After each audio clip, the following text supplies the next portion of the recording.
De nachtopvang van Zien onder Oostergouwwaai in Ljouwert komt stadig gewoon op gang. Eerst maar eens even douchen. Ja. Hoe is de eerste nacht voor u?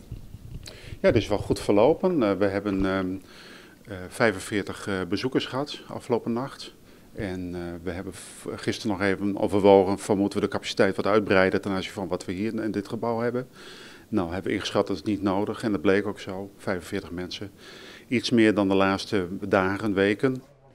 Het tal daklezen dat gebruik maakt van de nachtopvang neemt af. In 2015 wien dat er 60% meer is in de jaren daarvoor. Voor heel wat zien met alle mensen eruit. De meesten zullen naar de dagopvang. Die dagopvang die, wordt geboden door onszelf deels, hè, de dagopvang van Zien. Maar daarnaast heeft het leger dus zelfs dagopvang op de tuinen. Maar er zijn ook mensen die gaan de straat op.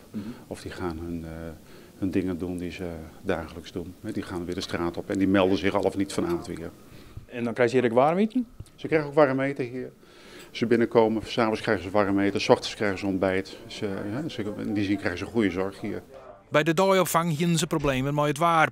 Dat klopt, ik werd gebeld al door de dagopvang van het leger zelfs die even problemen had om de medewerkers op tijd te krijgen. Maar inmiddels is die gelukkig ook weer open.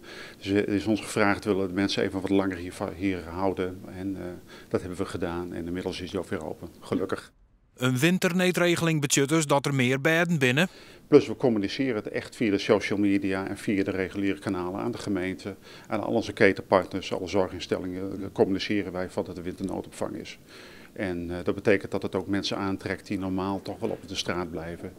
En nu toch echt wel gebruik maken van deze opvang. En dan blijven er toch altijd nog mensen boeten? Ja, desondanks wel. Ja, hè? Ja. En hoe was de nacht hier?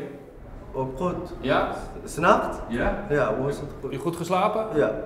Jij ook? Ja, ik ook.